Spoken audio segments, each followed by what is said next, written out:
this is Onikage and welcome to Aut-Ish. Stimming is self-stimulating behaviours. Some include hand flapping, rocking, spinning. A lot of them are used to help prevent either meltdowns or just to express yourself in another way. And it also helps unleash other... when you're overstimulated, it helps to unleash the excess energy you don't need. Everyone stims in some way, whether it's for a distraction or another. It's most common for autistics, hence why there's like a little stim culture, and stimming is usually more accepted in that area. When I say it's more accepted for autistics, there's a stigma in society about stimming. Stimming is not considered normal to other people. Stimming is considered odd, stupid, or the R word, which I will not say. Because basically, if you stim according to society or some ableist person, you're stupid. Why are you doing that? For example, they're like, why? Why are you doing that? You look stupid. Stop it. And it's basically just to fulfill their insecurities. They are insecure. They want you to stop, so it makes them feel better. Not me, them. It's tough though. When you're a child and you stim, usually it's one of those moments you feel good. It's an alternative way of play. It can be more physical. But when you're told no, example, when you flap your hands, you get told quiet hands, and you get metaphorically beaten out of it. You keep constantly being told no, like it's some sort of bad habit, like picking your nose. It's like, no, don't do that. The consequence of being denied stimming is that we don't get them back because we've been told no so many times. We've lost that ability. It's gone. However, some stims can be relearned, or we do it in a more subtle way. We grew up thinking that stimming is bad because we've been told it's stupid, so it must be a bad thing, and only stupid people do it. Stimming is usually seen as positive. However, there are bad stims. Some can be considered just bad habits, like picking your nails, for instance. Biting your nails, picking your nails, biting the skin around your nails. I'm guilty of that one. But I'll talk about my stims later. Some bad examples can include pulling your hair, like example if you've got Tourette's, for instance. A few other ones include self-harming. I'm going to use me as an example for a couple of these, and I'm sure some autistics may understand and relate. When I'm fully overloaded, I tend to bang my head, punch my head, and call myself stupid, you know? And it's not nice. The worst one I have done is scratching my nails. I scratch them quite hard till they leave marks. Sometimes they bleed, but it usually just breaks the skin. But when you're in a really bad place and you feel like you can't take it anymore, the only road left is those stims. And that's not good. However, after you do those bad stims, you see a sense of clarity after that overwhelming emotions of doing the worst. And then you feel clarity. You also feel bad, like what you just did, and you're just like, you get upset, you know? However, there needs to be preventative strategies for bad stims. We need to be aware of our symptoms so we don't reach up to that point. Unfortunately, sometimes it's hard to prevent, but it's good to be aware of it. Speaking of my stims, we're going to mention my good stims now.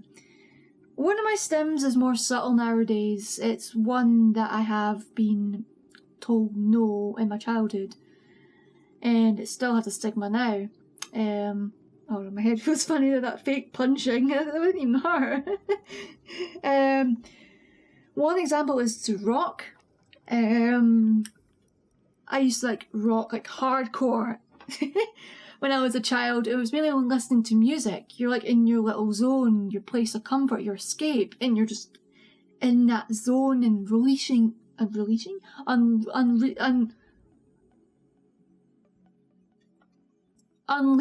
all of that energy. And it's such an experience. It's like when you're spinning, you're having that rush and you just feel, oh, it's amazing. I don't really spin, but I can appreciate the rush. I mean, I love roller coasters. I love being an adrenaline junkie when it comes to them, you know? Now I rock more subtle. I don't even notice I'm doing it half the time. And it's usually when I'm listening to music. Sometimes when I'm like watching things, I'm just like more like that. But it helps. It's me subtly releasing the energy. And there's nothing to be ashamed of. But when it comes to listening to music, it's the same when I'm walking or moving. I need movement. When I walk, I don't realise how weird I'm walking. I walk funny. And it is the same principle. It releases all that excess energy. I'm in my own world, imagination, escape while I'm walking, and it's a great feeling, you know? It's good. It's one way. It's one of the ways that gives me ideas for my projects and stuff, and music and that. If I'm not walking, I can't just sit still. I have to have something that requires movement. If I can't walk or run, I can go on a bus, train, or a car. And that works just as fine, because I see the stimulated movement and you can feel the vibrations and your brain is just, it works. It really works. And that's one of the main reasons why I love journeys. I don't need to rely on a smartphone to read all the time and such. And I can't read a physical book while I'm on a bus, it makes me sick. So if I just have an MP3 player, even if my phone's just an MP3 player and I just put it down in my lap, I just listen, watch the world go by, let my imagination play various scenarios, stories, whatever, ideas, and I'm content. It's great. It actually works really well for me. Another one I call a neutral stim. Not a positive stim and not a bad stim. It's hand slapping. One of the most common ones, the ones you see in stereotypes, the ones you see in happy children. When I see children, or even people that are not autistic or neurodivergent, whoever they are, even if we don't know what neurological difference they have, when I see someone flapping happy, I just crumble. It's adorable, and it doesn't matter what age you are. Happiness in a physical gesture kind of way is ageless, is genderless, and it's regardless of neurological difference. I just love seeing people happy in their expressions. I'm an observer. I love seeing people happy. I love seeing people respond to things. But for me, I do it when I'm excited, and when I do clap my hands, I bounce left to right, and I sometimes clap. Sometimes when I'm very subtle, I just clap sometimes. But I also do it when I'm anxious and overwhelmed. I'm like, or even when I'm freaking out, I'm like, oh no, oh no, oh no. And sometimes I like pound my chest and, oh no, kind of that kind of thing. No, I can't stop doing it. You know, when you start, you can't stop. And sometimes I'm like, ah, but not like banging my head, just more politely tapping my head and just, ah. There's no such thing as quiet hands in this territory. Another weird thing is that I smell objects. If you want to read more into that, I've got a funny story in my blog post. Since I wrote a blog post about stimming, I think it's actually the second post on Aut-Ish ever. So I'm not going to mention all my stims here. Feel free to look at my blog post below and you'll see more about the smelling one. But TLDR, I like smelling things to determine what condition they're in, if they're like clean or if they're expired, or even if it's just nostalgic, you know? Embrace the stim movement. I think we should embrace the stim. And I also think we should be aware of the bad stims. We shouldn't just focus on the good or the bad. We should focus on all. Like it's a spectrum. The autism spectrum. If someone is stimming at a bad time, I recommend them to do an alternative. Don't simply tell them to stop. Don't just say, stop doing that, you look stupid, stop it, stop doing that, what are you doing, why are you doing that? If it's a health concern, like if it's a risk to their health, you have to tell them to stop. Doesn't matter who you are, people need to know what the word stop is, and they need to know why, even if it's considered harsh. Some things have to be harsh in life as long as it's not abusive. It's the only way you can learn. But only tell people to stop stimming if it's a risk. If it's an inconvenience, maybe find an alternative. Like if it's their bedtime, you don't want your children jumping up and down the bed while they have a sibling that could be disturbed. An alternative would be good. And speaking of alternatives, there is stim toys, or stim devices as I call them, because if you use the word toy, I feel like it infantilizes stimming, because stimming should be for everyone. But we shouldn't be afraid to have rainbow-coloured accessories, peripherals.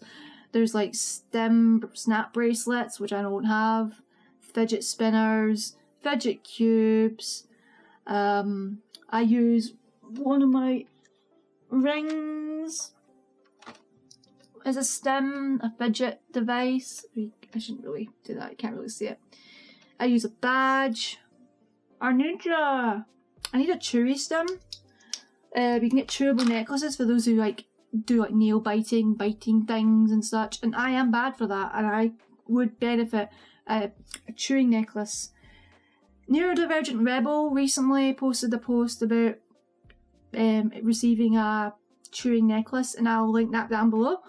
I'll also link to Agony Aut-Ish's stimming video because her video is so informative and it's so well edited, so I'll link that down below as well. I grew up getting told I look stupid. Even as an adult, when I subtly stim, when I rock back and forth, I still get stares. I even got laughed at one time from a car across from me when I was in the bus. I didn't know I was rocking, and I was like, why are they laughing at me? And I realised, oh, and I did stop, and I felt bad. Why should I give in to that? Honestly, why? I resumed eventually. This egg, not from Goop by the way, is also a distraction. Anyway, I'm kind of getting distracted here. Embrace the stim. If stimming is an inconvenience, tell them. Don't stop people from stimming if it's for your insecurities. If you're being awful about it, stop it. Don't just say stop stimming, stop doing this, stop doing that. It's embarrassing. You're only thinking of yourself. You're thinking it's embarrassing because you feel embarrassed. They're not embarrassed. It's you. Why are you doing this to people? Stop it.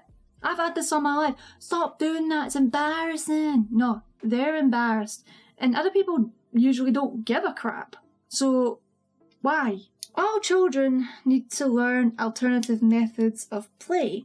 Just because something is different, it doesn't automatically mean it's bad. Forcing them to stop and making them feel bad, that stimming makes you look like the R word, is ableist. It is. If they say, oh, you look like the R word, oh, you look silly, it's ableist. Because they're mocking people with disabilities with a certain look. Everyone has different looks. People have specific looks. Stop making it into a stereotype. And just stop. You're so friggin' shallow. Stop it. Some people are more vocal with their movements. Deal with it. You see me flapping? You see me playing with this thing? Doesn't mean I'm not paying attention. Some people use a stim so they have something to do with their hands, because if you're doing nothing with your hands, it's hard to focus and you're like, what do I do? Some people need that focus in their hands so they can let their brain focus on what someone's telling them. I've noticed that with a few of my stims. I can pay attention just as well as when I'm stimming with my hands. Or even more so. So don't judge. Stop generalising. And stop believing in the stereotypes, please. hopefully that's enough information about stimming. As I said before, if you want to read more about it, check my blog post below, and also check the other links I mentioned that will be below from Neurodivergent Rebel and Agony Aut-Ish. I hope you enjoyed this video. I hope you believe that stimming is something that can be useful for everyone, especially neurodivergent people. Because it's not just an autistic thing, it's also like maybe those with ADHD, maybe some with specific difficulties. And some neurotypicals may need some distraction as well, because they may have some difficulties too. At the end of the day, embrace the stim, don't jump into conclusions, and I hope that you spread the word.